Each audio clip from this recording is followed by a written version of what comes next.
اسلامی تاریخ کے عظیم ترین فاتحین کی لسٹ بنائی جائے تو چند نام ہمیشہ اوپر نظر آئیں گے، اور انہی میں ایک نام ہے صلاح الدین ایوبی، وہ حکمران جس نے نہ صرف صلیبی فوجوں کو شکست دی بلکہ تقریباً 90 سال بعد بیت المقدس کو دوبارہ مسلمانوں کے قبضے میں لے آیا۔ حیرت کی بات یہ ہے کہ جس شہر میں صلیبیوں نے داخل ہو کر ہزاروں مسلمانوں کو قتل عام کیا تھا، اسی شہر میں صلاح الدین ایوبی فاتح بن کر داخل ہوئے، جو انتقام کے بجائے رحم، انصاف اور عفو کا راستہ اختیار کیا۔ یہی وجہ ہے کہ آج بھی مسلمان ہی نہیں بلکہ بہت سے غیر مسلم بھی ان کی اعلیٰ کردار کی تعریف کرتے ہیں۔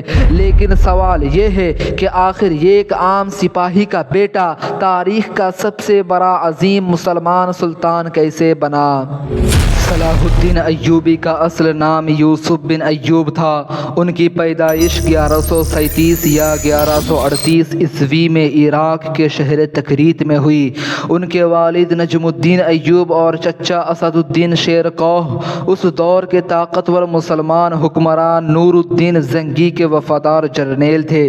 پیدائش کے کچھ ہی عرصے بعد ان کا خاندان شام منتقل ہو گیا، جہاں یوسف نے ایسے ماحول میں پرورش پائی جس میں علم، دین اور جہاد تینوں کو برابر اہمیت دی جاتی تھی۔ بچپن سے ہی انہوں نے قرآن کریم، حدیث، فقہ، عربی زبان اور اسلامی اخلاق کی تعلیم حاصل کی۔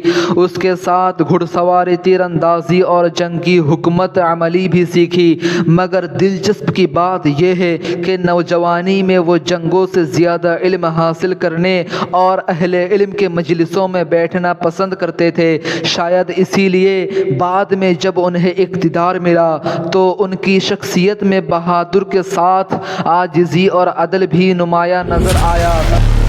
اس زمانے میں اسلامی دنیا اندرونی اختلاف کا شکار تھی، جبکہ دوسری طرف یورپ سے آنے والی صلیبی افواج نے بیت المقدس پر قبضہ کر رکھا تھا۔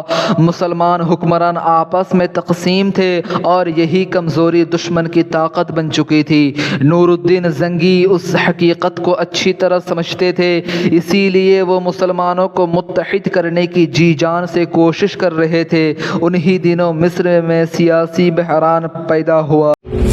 فاطمی حکومت کمزور ہو چکی تھی اور صلیبی طاقتیں مصر پر قبضہ کرنا چاہتی تھی۔ نور الدین زنگی نے اپنے قابل جرنیل اسد الدین شیر کوہ کو مصر بھیجا اور نوجوان صلاح الدین بھی اپنے چچا کے ساتھ اس مہم میں شریک ہوئے۔ مصر میں کئی اہم بادشاہوں کے بعد اسد الدین شیر کوہ کو وزیر بنایا گیا، لیکن ان کا انتقال زیادہ عرصہ بعد نہ ہو سکا۔ اب سوال پیدا ہوا کہ مصر کی وزیری کس کو سونپا جائے۔ بہت سے عقل مند لوگوں کی موجودگی کے باوجود ایک ایسے نوجوان کا نام نکلا جس کی عمر تقریباً 30 برس کی تھی۔ یہ نوجوان صلاح الدین ایوبی تھے۔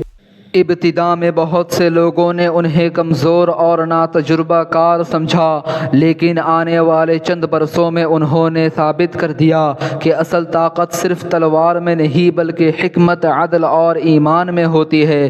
وزیر بنتے ہی صلاح الدین ایوبی رحمۃ اللہ نے اپنی عیش و عشرت کے بجائے ریاست کی اصلاح شروع کر دی۔ انہوں نے فوج کو منظم کیا، خزانے کو مضبوط کیا، عدالتی نظام بہتر بنایا اور علماء کی عزت بڑھائی، مساجد اور مدارس کی تعمیر کروائی، اور سب سے اہم کام یہ کیا کہ مسلمانوں کے درمیان اتحاد پیدا کرنے کی کوشش کی۔ وہ جانتے تھے کہ امت جب تک ایک پرچم کے نیچے جمع نہیں ہوگی، بیت المقدس کو آزاد کرانا صرف ایک خواب ہی رہے گا۔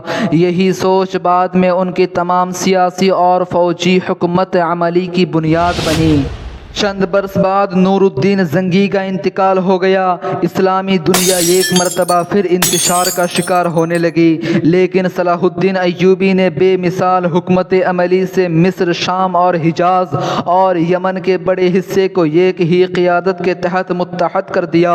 اب ان کے سامنے صرف ایک ہی مقصد باقی تھا، وہ تھا بیت المقدس کی آزادی۔ مگر اس عظیم مقصد تک پہنچنے کے لیے انہیں اپنی زندگی کی سب سے فیصلہ کن جنگ لڑنی تھی۔ یہ ایک ایسی جنگ جس نے نہ صرف صلیبی طاقت کو توڑ دیا بلکہ پوری تاریخ کا رخ بدل دیا۔ یہ جنگ تھی حطین کی جنگ۔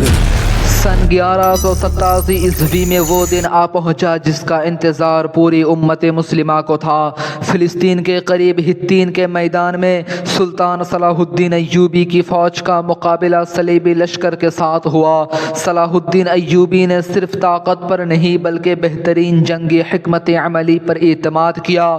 انہوں نے دشمن کی پانی تک رسائی روک دی۔ شدید گرمی اور پیاس نے صلیبی فوج کو کمزور کر دیا اور پھر مسلمانوں نے فیصلہ کن حملہ کیا۔ اس عظیم جنگ میں صلیبی فوج کو تاریخی شکست ہوئی۔ ان کے بہت سے بڑے بڑے سردار گرفتار ہوئے۔ یروشلم کا راستہ مسلمانوں کے لیے کھل گیا۔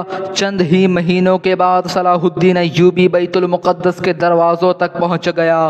شہر والوں کو یقین تھا کہ اب وہی قتل عام ہوگا جو 90 سال پہلے صلیبیوں نے مسلمانوں کے ساتھ کیا تھا، لیکن صلاح الدین ایوبی نے تاریخ کا رخ بدل دیا۔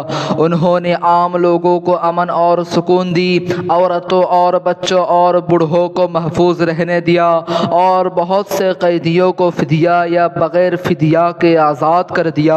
ان کے اس عدل اور رحم نے دشمنوں کو بھی حیران کر دیا۔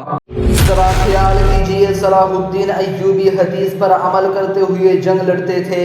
خیر، سلطان صلاح الدین ایوبی کی زندگی صرف جنگوں تک محدود نہیں تھی۔ وہ سادہ زندگی گزارتے تھے، بیت المال کو اپنی ذاتی دولت نہیں سمجھتے تھے اور عوام کی خدمت کو اپنی ذمہ داری مانتے تھے۔ روایات ہے کہ جب 1193 عیسوی میں دمشق میں ان کا انتقال ہوا تو انہوں نے اپنے پیچھے نہ سونے کے خزانے چھوڑے اور نہ ہی شاہانہ دولت۔ ان کی زندگی اس بات کی گواہ تھی کہ ایک حکمران کی اصل عظمت اس کے محل یا خزانے میں نہیں بلکہ اس کے عدل، اخلاص اور اللہ تعالیٰ کی رضا کے لیے کی گئی خدمت میں ہوتی ہے۔